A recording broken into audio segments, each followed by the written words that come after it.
पढ़ने जा रहे हैं मोललता। घुल की सांद्रता की इकाई के अंतर्गत आप यहाँ मोललता का अध्ययन करने जा रहे हैं, जिसका उपयोग बहुत सारे कॉन्सेप्ट में किया जाता है। केमिस्ट्री के स्टडी में 12th क्लास में भी बहुत बार इसका ज़रूरत पड़ेगा। तो आज मोललता को अच्छे से समझ लेना है। आपको बता दें कि इस मोललता का संबंध भी मोल से है। तो जो नए स्टूडेंट हैं इस ऑनलाइन ऑफलाइन क्लास में मोल को पहले समझने का प्रयास करेंगे कि मोल क्या है और कैसे निकलता है। तो मोल को आज फिर अंतिम बार आज देख लीजिए। ऐसे तो हम लगातार बहुत सारे क्लास में मोल के बारे में आप लोग को बता दिए, पीछे के लेक्चर में भी देखा जाए। आज लास्ट बार फिर से मोल निकालने आ जाएगा तो मोललता भी आ जाएगा। बोर्ड पर ध्यान दिया जाए। HNO3 एक यौगिक है। H का परमाणु द्रव्यमान 1, N का 14, O का 16।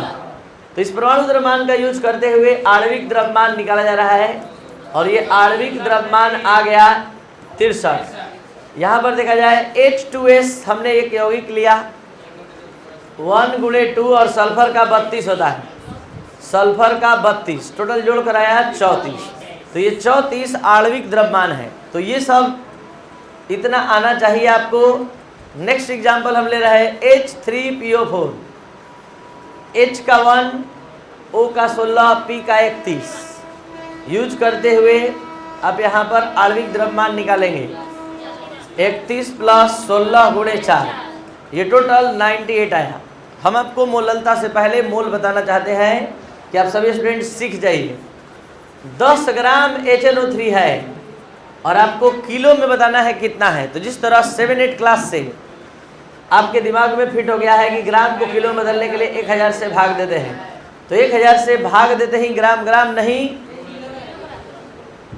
किलोग्राम हो जाता है, किलो हो जाता है। तो यहाँ पर उसी अंदाज में दिमाग में फिट कीजिए कि इस दिए गए भार 10 ग्राम में अगर 63 अणु भार से भाग दे देंगे तो ग्राम ग्राम नहीं क्या हो जाएगा, यानी मोल में बदलने के लिए बस कुछ नहीं अणु भार से भाग देते हैं और यही अणु भार है। कैसे निकाले हैं ये भी बता दिए। अगर मान लीजिए हमारे पास इस H2S का 200 ग्राम है, 200 ग्राम H2S है, तो मोल में हो जाएगा 200/34। याद रहे इसी के अणु भार से भाग देना है। तो ये ग्राम नहीं मोल हो गया। अब हमारे पास मान लीजिए 500 ग्राम HNO3 है, तो मोल में कितना, तो 500/98। तो हम आपको बस इतना समझाना चाहते हैं कि दिए गए भार में अणु भार से भाग देते हैं तो मोल की संख्या की गणना होती है। और ये मोल की संख्या बराबर दिया गया भार बटा में अणु भार। अगर इतना आ गया तो अब आप मोललता पढ़ने के लायक हैं। आपको समझा दें कि मोललता के इस परिभाषा में जो आप लिखे हैं उसमें 3 शर्तें हैं। पहला शर्त कि मोललता जब निकलता है 1 kg या 1000 ग्राम में निकलता है, ये पहला शर्त है। दूसरा शर्त है कि घोलक में ही निकलता है, यानी घोल में नहीं, घोलक में, चीनी पानी में के पूरे घोल में नहीं, केवल पानी में। तो किसी घोलक के 1 kg या 1000 ग्राम में घुलने का जो मोल होता है उस मोल को ही मोललता कहते हैं। तो पहला शर्त है कि 1 kg या 1000 ग्राम में मोललता निकलता है। दूसरा घोल में नहीं, घोलक में निकलता है। और तीसरा घुलने के मोल को मोललता कहते हैं। इस बात को समझाने के लिए हम यहाँ एक एग्जाम्पल का सहारा ले रहे हैं। 500 ग्राम जल में NaOH का 200 ग्राम लिया गया है। तो घोल की मोललता ज्ञात करें। तो यहाँ मोललता यानी छोटा m, मोललता मतलब बड़ा M, तो छोटा m का गणना हो रहा है। सीधा बैठिए, ध्यान दीजिए। तो यहाँ हम इसका पहले आणविक द्रव्यमान निकालेंगे। 23 प्लस दिया रहेगा सोडियम का 16 प्लस 1 40। कहाँ से लिख दिए, सोडियम का 23 होता है, ये क्वेश्चन में परमाणु द्रव्यमान दिया रहे। तो ये 40। तो इस दिए गए भार में जो ही हम 40 से भाग दे देंगे तो क्या हो जाएगा, मोल हो जाएगा। अब जो क्वेश्चन कह रहा है उसको समझते हुए ध्यान से लिखवाइए। क्या कह रहा है क्वेश्चन कि 500 ग्राम जल में NaOH का 200/40 मोल स्थित है। क्या ये बात लिख सकते हैं? तो मोललता हमेशा कितना पर निकलता है? 1000 पर। तो 1000 पर जब निकलता है तो 1000 पर जब लेंगे तो ये हो जाएगा, देखिए 200/40, ये वाला हमेशा भागा में और ये वाला हमेशा यहाँ वाला गुणा में। अब ये पूरा सोल्व करके जो आएगा इतना मोल, यही मोललता होगा। कैसे होगा समझिए, ये भी मोल है लेकिन कितना में? 500 ग्राम में, ठीक है। और ये भी मोल है किस चीज में? 1000 ग्राम में। तो 1000 ग्राम में जो मोल होता है, 1000 ग्राम में जो मोल होता है वही मोललता होता है। मोल तो ये भी है लेकिन 500 ग्राम में, और ये मोल 1000 ग्राम में है। तो 1000 ग्राम में जो मोल होता है उसको मोललता कहते हैं। अब इसी को एक और एग्जाम्पल से समझिए। तीसरा एग्जाम्पल जाते जाते आपका कॉन्सेप्ट एकदम क्लियर हो जाएगा। 3000 ग्राम जल में HNO3 का 630 ग्राम मिलाया गया है, तो घोल की मोललता ज्ञात करें। तो HNO3 का अणु भार निकलेगा 1 + 14 + 16 × 3 = 63। तो ये दिया गया भार है 630, 63 से भाग दे दिए मोल। अब क्वेश्चन जो कह रहा है लिखवाइए, चूंकि 3000 ग्राम जल में HNO3 का 630 बटा मोल स्थित है, इसलिए कितना पर?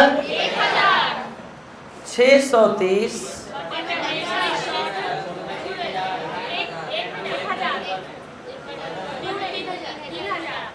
ठीक है। तो ये देखिए हम समझाना चाहते हैं कि देखिए मोल तो ये भी है लेकिन 3000 ग्राम में, और मोल ये भी है कितना में?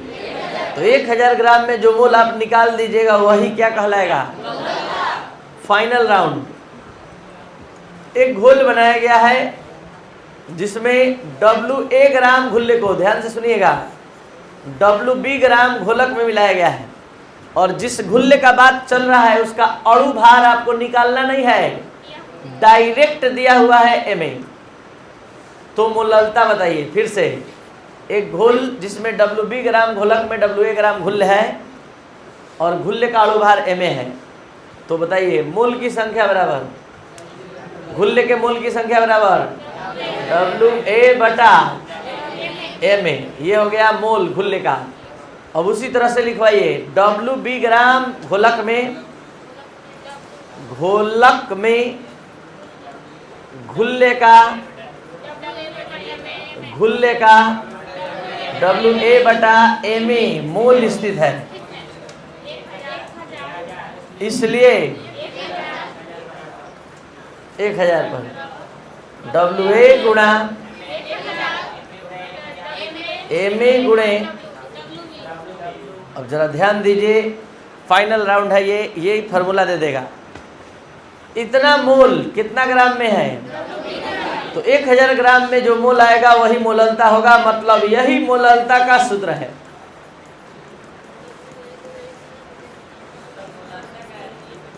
ध्यान से समझिएगा, ये मोललता है और वहां मोलरता था पिछले क्लास में, वो आयतन में बात करता है, ग्राम में बात कर रहा है। बोर्ड पर ध्यान दीजिए, यहाँ पर हम WA ग्राम लिए थे, WB ग्राम लिए थे, हम इस ग्राम को केजी में बदल रहे हैं, हम केजी में लिए हैं। तो WB केजी रहेगा, कितना केजी घोलक में घुल्ले का WA ग्राम है, तो यहाँ पर 1000 पर नहीं 1 पर निकलेगा। तो ये सूत्र में बदलाव आएगा, इस सूत्र में बदलाव ये होगा कि ये 1 केजी पर निकाला जाएगा, यही ध्यान देना है। तो मोललता का 2 सूत्र, 1 ग्राम वाला हो गया और 1 किलोग्राम वाला हो गया। और आप सभी स्टूडेंट अच्छे से इसको समझ सकते हैं, यहाँ शर्त लगा दिया गया है कि केजी में रहेगा तब। अब जो आपको लिखवाया गया उसका लाइन बाय लाइन आप समझने के लायक हो चुके हैं।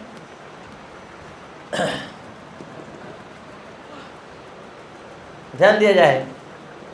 मोललता, किसी घोल के 1 kg या 1000 ग्राम घोलक में स्थित घुल्ले के मोल की संख्या को मोललता कहते हैं।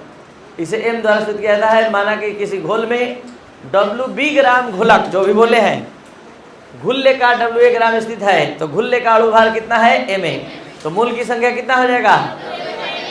और अब मोललता का सूत्र ग्राम में WA गुणे 1000 बटा में Ma गुणे, क्या लिखा हमने? WA इंटू 1000 बटा में Ma गुणे WB। लेकिन शर्त लगा है कि ये ग्राम में रहेगा। घुल की मोललता, अब इसी को शब्द में, ये क्या है? दिए गए घुल्ले का भार गुणे 1000, ये क्या है? घुल्ले का अणु भार। और ये WB क्या है? दिए गए घोलक का भार ग्राम में। ग्राम में अगर ये kg में होगा तो यहाँ पर क्या हो जाएगा?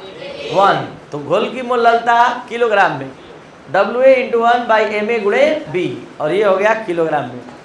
अब जरा ध्यान दीजिए, घोल की मोललता की जो इकाई होती है वो क्या होती है? मोल प्रति kg। और इसका मान ताप पर निर्भर नहीं करता है, क्योंकि इसके सूत्र में आयतन नहीं है। जिसके सूत्र में आयतन आएगा वो ताप पर निर्भर करेगा। तो यहाँ पर ध्यान देंगे, क्यों ताप पर निर्भर करेगा? अगर समझना चाहते हैं तो लीजिए समझिए। एक नियम है चार्ल्स का नियम। चार्ल्स का नियम कहता है कि नियत दाब पर आयतन ताप के समानुपाती होता है। आयतन ताप के समानुपाती होता है। तो जब जब ताप बढ़ेगा तो आयतन बढ़ेगा। लेकिन इस सूत्र में क्या कहीं आयतन भी आया है? तो ताप बढ़ा दे घटा दे कोई फर्क, इसलिए घोल की मोललता का मान ताप पर निर्भर नहीं करता है। अगर आपको अच्छे से ये वीडियो लेक्चर, पूरा ये क्लास समझ में आया तो जल्दी से इस क्वेश्चन का आंसर कंप्लीट करवाइए। आप लोग बोलेंगे और हम लिखेंगे। पहले क्वेश्चन समझिए। 600 ग्राम जल में, जल कितना ग्राम है? 600 ग्राम जल है, और इसमें कितना? 6.3 ग्राम HNO3 का मिलाया गया है। किसका? HNO3 का। तो घोल की मोललता बताएं। और अब हम लोग सूत्र पर बनाएंगे, कहानी नहीं लिखेंगे। पीछे ध्यान दीजिए। सबसे पहले HNO3 का अणु भार निकालेंगे।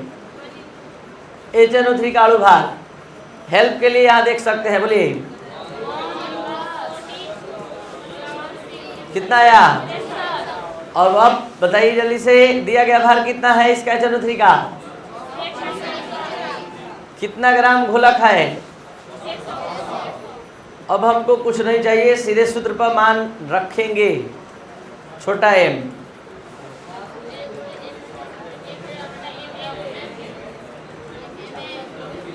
WA का मान, Ma का मान, WB का मान। अब इसको हल करेंगे, पॉइंट हटेगा 10, 63 कट गया, ठीक है। और ये 1/6 0.16 मोल प्रति केजी। अगर आपको अच्छे से समझ में आया तो आप यहाँ इस क्वेश्चन को बनाएंगे। बोलिए। अब यहाँ पर ध्यान दिया जाए, सभी स्टूडेंट ध्यान दे दीजिए। यहाँ पर ग्राम भी हो सकता है, लेकिन आपको लिखना होगा प्रति 1000 ग्राम। और आपको अच्छे से नॉलेज है कि आपने मोललता तो निकाला है, लेकिन कितना में? 1000 में। तो प्रति 1000 ग्राम, और आप अच्छे से जानते हैं कि 1000 ग्राम बराबर होता क्या है? तो आप मोल प्रति केजी, दोनों सही, मोल प्रति 1000 ग्राम और मोल प्रति केजी। अगर आपको अच्छे से ये वीडियो लेक्चर, अच्छे से पढ़ाई समझ में आए, ऑफलाइन ऑनलाइन दोनों, तो आप इस क्वेश्चन को बनाइए, देखिए, और इस वीडियो लेक्चर को शेयर और सब्सक्राइब करें। लेकिन तभी करें जब आप